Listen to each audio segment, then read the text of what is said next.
Hi guys, welcome to another episode of People in Product. We'll talk about everything product with individuals who belong in the African tech ecosystem. Welcome to another episode. If you are new here, don't forget to hit the subscribe button and subscribe to this channel right now.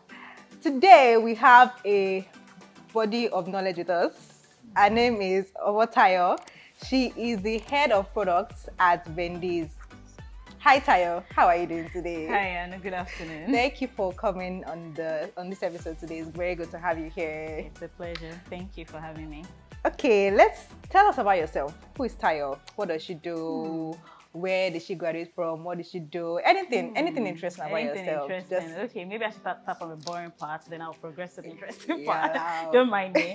My name is Tayo, and I currently lead the product team at Vendease. So, to start with, I'm a graduate of biochemistry from the Federal University of Agriculture. So it's started in the north, it's very, very, very scattered storyline. Started my career as a banker to start with. Wow. And to think that I started as a marketer, so I was in sales, pure sales. So I'd literally go out to look for accounts, to look for deposits. Okay. So I started my career that way. And I started up country. So I started in Ondo State, Akure, then went to Ibadan, then changed banks, sales, pure sales, before I upskilled at some point. Then I became a product manager back then, still in the bank, before I then found myself in tech. What made you move from marketing to banking, then to tech?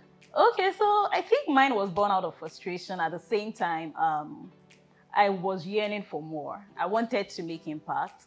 Not to say sales is not good. I mean, each of these things make me who I am today. And I'm very grateful for it because this knowledge, all my stories in marketing, they are now I can basically convert these stories and use them here. Yeah. So, but I was quite frustrated at some point because I felt every day I'm going to look out for money, to look out for deposits, and I just wanted something new. I wanted something. So sometimes in 2019, if I remember correctly, I lost my dad, and that was a turning point for me. I lost my dad. I was frustrated on the job.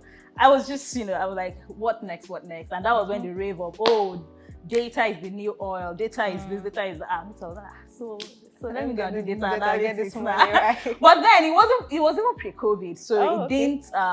So all this ed tech, online learning wasn't even there.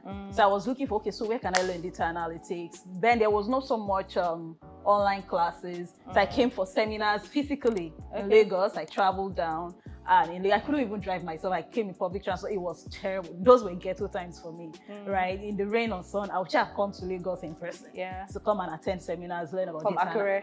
No, I was already in Ibadan then. Okay. So I'd been redeployed from Akure to Ibadan. Okay. So I was already in Ibadan. So I was just doing Lagos, Ibadan. So I met quite good people. So I started learning about data analysis. But eventually, what was the hype for me is, eventually I saw an online course by Harvard Business School that I took it was about an 8-week course. So I started with that.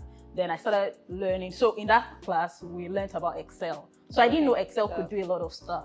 So I now went to learn Excel. Then I took some certification exams around Excel, data analytics. Then started applying for jobs again in that line. Only for me to get my offer letter, and on my resumption day, I was like, you're not going to data analytics. You're going to the product management team. Oh, so wasn't something that you picked by yourself? You were just put there? No. Wow. I was just put there. I wanted to be a data. In fact, I interviewed to be a data analyst. Oh. So the hiring manager that interviewed me thought I was going to come into data analysis. I just came and I found myself in product management. However, while I was inside the product management team, it's called products and segments back then in the bank. But while I was in product management, I was doing more of data stuff than product management stuff. But I was more like data analyst at the same time a product manager while I was in the bank. When you now started, how was it like for you? What was your experience like? So when I then resumed and I was like, you become a product manager. And I had to go and learn how to become who a product manager was.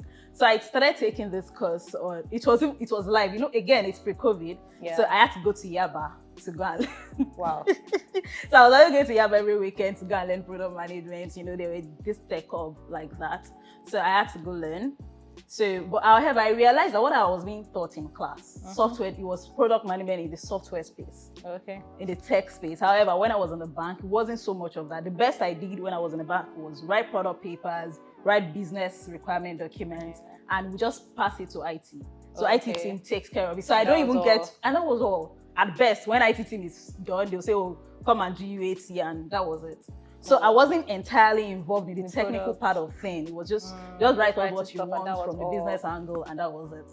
But I understood. But that experience then made me understand the business side of product management. So when I wanted to do forecasting, business cases, analysis, I understood it from that perspective. Figures, I understood it from that. But the technical part of things, no, because we just passed it on to IT. So that was the feeling for me then. Wow. We've been saying product management, product manager. What is a product manager? Who is a product manager? What is the role of a product manager?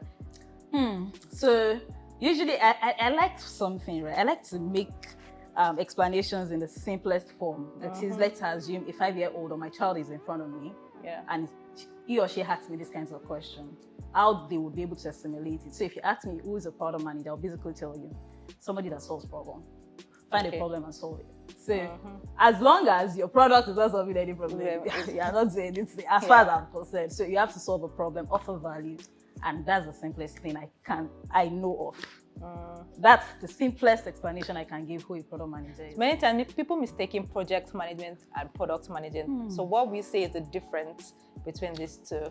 Yeah, it's true. I mean, even in this in this even myself, I mistaken it so most times. Yeah, and it's understandable. So because we've always had the role project manager. So project manager has always been, whether it wasn't usually even used in the software space. Project manager, you want to build the house, so project manager. But usually, to simply put, the product manager is that guy that understands the needs of the users, that knows that there's a need, that there's a gap here. Somebody needs to fill it. You need to understand it from the user's perspective, try to solve the problem, put the requirements together, be sure to want to validate our hypothesis and all of that. But the project manager itself is the executioner or executionist, if I could use that word. Is that guy that now carries all those requirements that makes sure that it is delivered to specifications. So let's assume that I say, there's this problem, people cannot chat, they cannot communicate with one another real-time online, right? I'm just coming from the angle of, let's say I want to build a product like a WhatsApp, right? So the problem is, family members cannot communicate with themselves real-time online, and people, or maybe I want to solve a Russia-Ukraine problem, and families are scattered all over the world, and I'm like, how would I make sure these Ukrainian families communicate with one another? And maybe this is the time I'm thinking of WhatsApp, something like WhatsApp. So I listen to their side of the story. I wish I could talk to my family. I wish I could do this real time. I wish I could video call them, So that's the problem I'm trying to solve. I'm the product manager. The project manager then basically is the one that takes those requirements and see to it to say, okay, when it comes to resources, how do I apportion resources to fulfill this requirement this problem that Tayo wants to solve? So the project manager basically drives it and work with timelines and say, Tayo wants to have this features 1, 2, 3 in this timeline. Let's find a way to deliver it within that timeline. So that's basically, they are quite interwoven. Do they work together? They work together. As well. Even in this modern day, we now have Scrum Masters. So let's not even delve into the except she wants me to, but really, they work together. Oh, okay. You can't leave one another out. So still talking about the product that we're trying to develop right now, what's the process where you want to develop a product? Okay, so to develop a product, of course, everybody says, like from a product manager. From a product manager, of course, ideation, do this. First off, you need to do your research, right? You do your user research, you do your market research. So your user research in terms of, do people even have need for, is it a current need? Is it a pain, right? Do they really need it right now? Are there competitors already offering these things? Or do they already have alternative things or solutions to this problem? You want to do those user research. You want to hear from the user's perspective. What are they looking out for? What do they want to see eventually? So you put all of this together. You do your user research.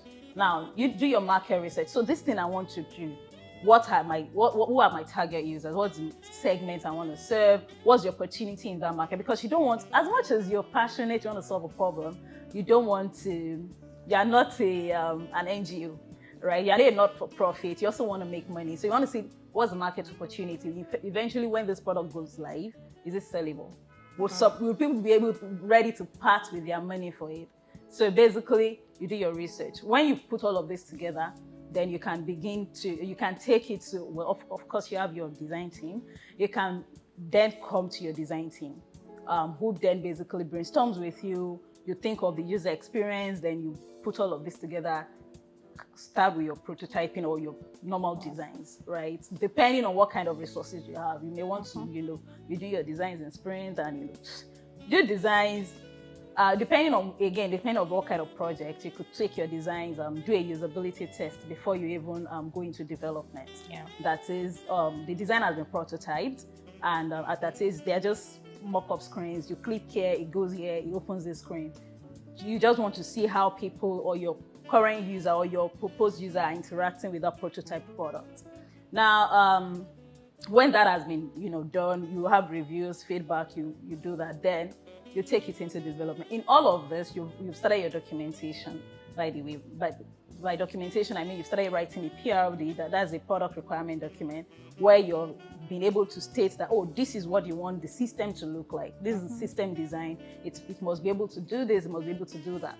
Then you put your user stories, your acceptance criteria together, and you take it to your design team.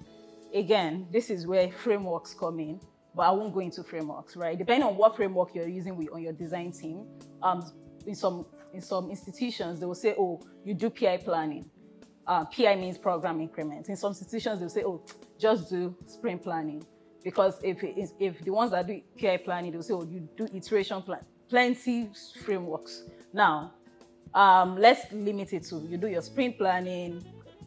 After you've reviewed with the developers, probably you put all of the stories or requirements in a backlog and you've refined them. Everybody understands what they're supposed to develop. The backend understands the criteria for every of it. Then you go into your planning. Then again, all of this people management bit of things, when you're in the development team, that's when the project manager or the scrum master comes in to help you, facilitate those conversations. So you start building incrementally, and this is where some of us lose ourselves. Oh, you want everything done at the same time. Yeah. It is very important that we deliver value incrementally. So if it's a new product, you understand the concept of MVP, the minimum viable product, what's most viable that you can even take to the market that will fulfill a happy path for your customer.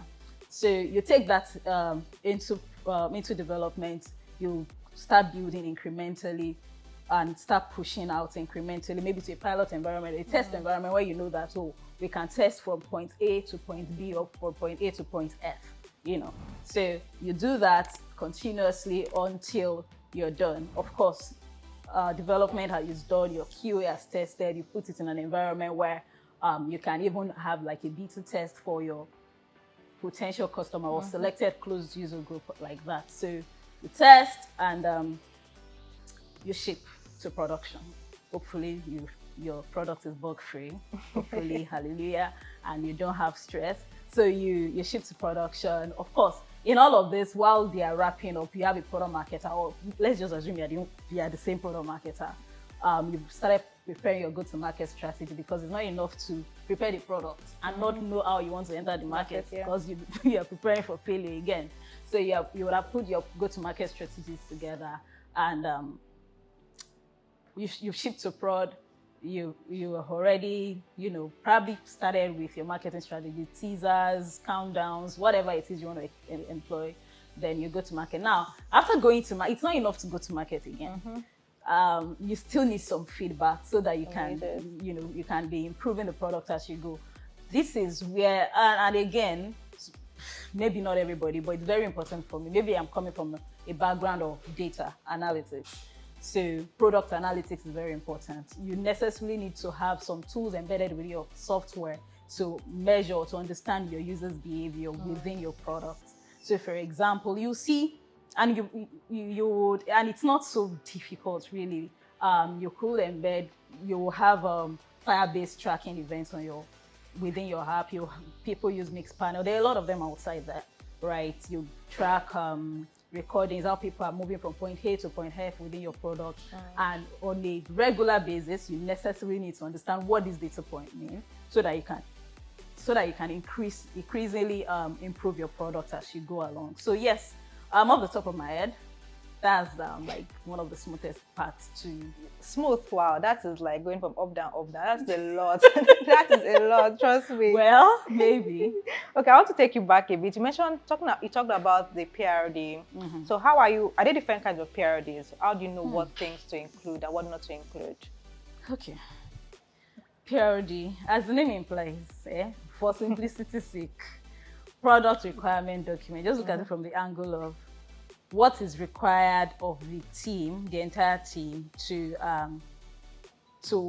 understand what should they read or what should they know so that this product can come to life, so that it will satisfy the conditions, every condition. So when you talk about the team, the designers, the engineers, every single person. Yeah, so by team now, I mean the agile team. So your engineers, your QA, your system architects, those are your real Gs. You don't want to mess with them because they are your real Gs. So yes, everybody on the agile team needs to be carried. Will all of these things be in one document, or there are different documents for each team? No, so all of them would have access to this document. Okay, because it's an internal document for their consumption. Okay. So all of them would have access to this document and be able to read it through. So as the head of product, how do you deal with every member of the team, the designers, the engineers? Like, don't do what you want. How do you go back to them and tell them that this is not what I asked for? You have to make this kind of changes. How do you deal with now them? Now that you said it, I remember an incident on Friday, but really. So one of the key skills a product manager needs to have is people management skills. I mean, you just have to influence them because they're not reporting to you, right? Okay. I mean, the developers are not reporting to me. The QAs are not reporting to me. So it's more like I depend on you, you depend on me. Okay. My work is incomplete without them. Their work is also incomplete without me. So there is a way you just have to influence them. Not to say you're begging. You're never, and that's one thing.